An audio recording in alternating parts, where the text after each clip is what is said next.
to today's meeting, feel free to use star 6 at your needs. Okay.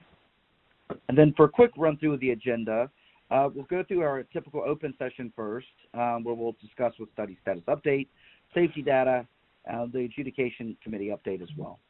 Then we'll proceed to more information about the interim analysis with Min and Anil, and then we'll allow the members to attend the closed session along with our unblinded biostatisticians, and then we'll move toward our final session to provide the recommendation, any Q&A, and any other business we need to attend to before we move to adjourn.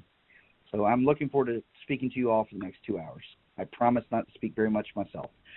And now for the purpose of today's call, we do wish to review the data related to the interim analysis. And of course, just as a reminder to you all, that the first 140 subjects up to the 3-month visit data is now available. And this is based on the estimate event rate that has previously been established, and with a data, a date of data cut of April 2nd of this year.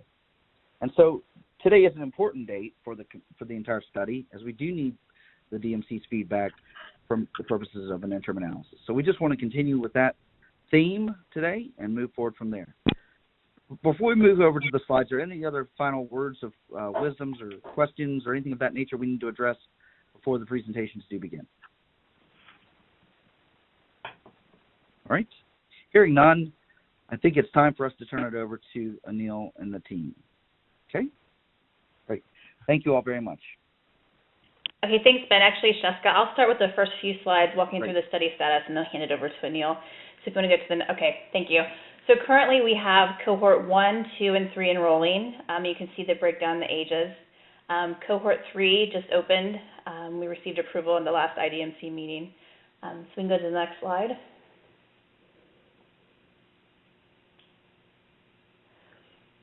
Okay, so as of the 30th of April, we had recruited 170 subjects, as opposed to the 152 in the March 18th IDMC meeting.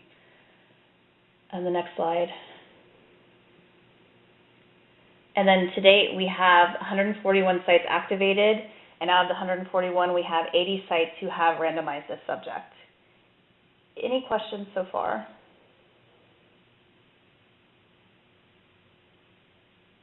Okay, I believe the next slide goes to Anil.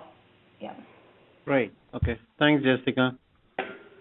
So just giving an update across the various continents where are we getting the patients in cohort 1 and cohort 2, and majority of the patients, as we all know, are in cohort 1 with almost European sites, both Eastern and Western European sites, leading the cohort 1 randomizations.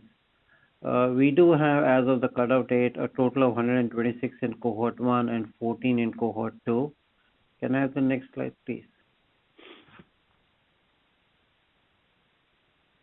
So I'm just going to walk you through the results, what we have seen, and mainly it's going to be on the safety aspect, and when Min goes in, he is going to show you the efficacy results, what has already been adjudicated in terms of the VT events and in terms of the thrombus burden and VT with an outcome of fatal as death, reported as death. Can I have the next slide? So we have randomized 126 subjects in cohort 1 and 14 in cohort 2, and of this 117 have completed at least 3 months of treatment, which is a core period we have, and 12 subjects in cohort 2. Thus, when I say the word discontinued from the study, means that they have discontinued both the treatment and the follow-up, both itself, and the numbers are practically 6 and 1, and 1 in cohort 2. And the reasons for the withdrawal of consent is, one is due to an adverse event, and one was withdrawal, which was basically decided by the subject not to participate further into the study itself, and 2 were physician's decision, mainly thinking the safety of the subject was in question, and decided to discontinue from the medication and from the study, and there are 2 because of the other reasons. Next slide, please. Next slide basically shows subjects who have discontinued the study treatment, but they are still in the follow-up state. So we have 9 here. Mainly the reasons 9 in cohort 1 and 2 in cohort 2. And the reasons mainly in the cohort 1 is that 3 subjects decided that they want to withdraw from the study treatment itself. They don't want to continue the study medication, but still be part of the study as a follow-up itself. And we did have 1 patient lost to follow-up. We still are trying to understand and figure out where the patient is. But currently, as of the cutoff date, we do not have this patient. And there are 2 patients again discontinued as PA's discretion and 2 patients deemed as other. There is 1 death which is reported in cohort 2, and this patient, as you see a footnote there, was on standard of care arm, and the death was deemed as unrelated to the study to the standard of care. Next slide, please. The baseline characteristics, you've already seen it before, but just as a reminder for all, the mean age what we have seen in cohort 1 is approximately 15 years, when the age cohort is from 12 to 18. And for cohort 2 is from 6 to 12, and the mean age we have seen is 9 years. One of the comments, John, from you last time was that you wanted to see patients towards the age group of 6 or 7 or 8, and we do have a couple of patients who are very much in that age range itself. Majority of them in cohort 1, approximately 55% were females compared to, well, I would say the numbers are too small in cohort 2.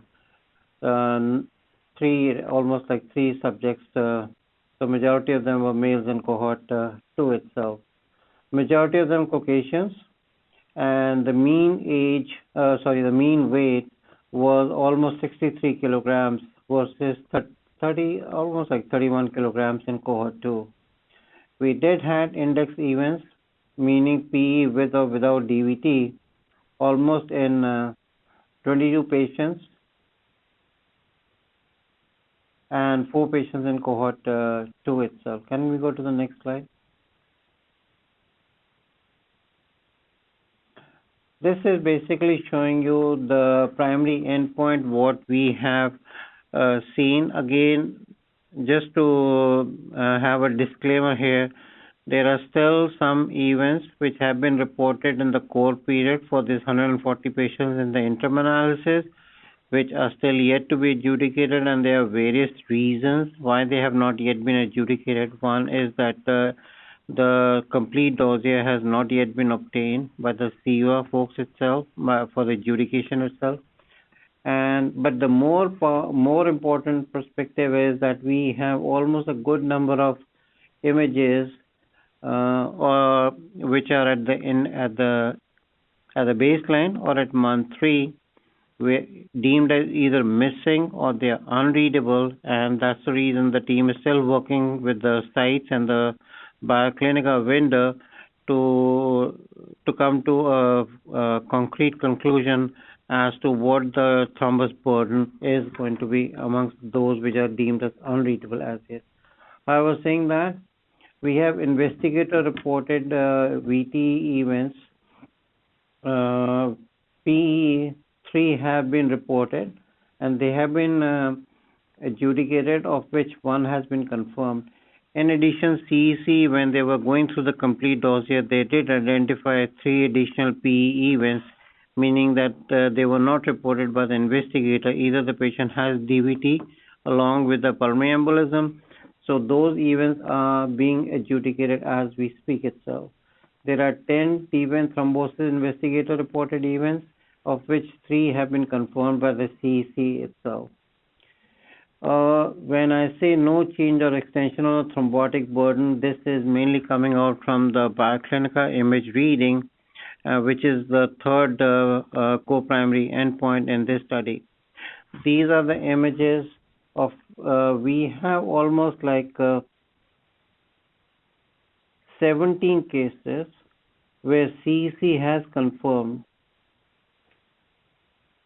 that there was no change or probably extension of the thrombus burden itself. in the cohort 2, we have one case reported as PE. CEC confirmed that as a PE. There was one fatal PE. And again, CEC confirmed that as a PE event. I think this is the same patient itself. There was no deviant thrombosis reported by the investigator, but the CEC did come up with a DVT event, which was in the dossier itself. And no change or extension of thrombus burden was mainly 2 in the cohort 2. Any questions? I know this has been slightly busy slide, but I would just pause here for a second. If you have any questions, I would be more than happy to answer. It's John Fish. If I'm not mistaken, on the previous slide, there was one death in cohort 2. Right. And that was not related. It was a standard of care patient. Is this the same patient? Is this PE patient, right? Is that the same patient as that? Yes, John. Yes, John, Dr. Fish, Jonathan, that's the same patient we're talking here. Okay. Yeah. And you have another question.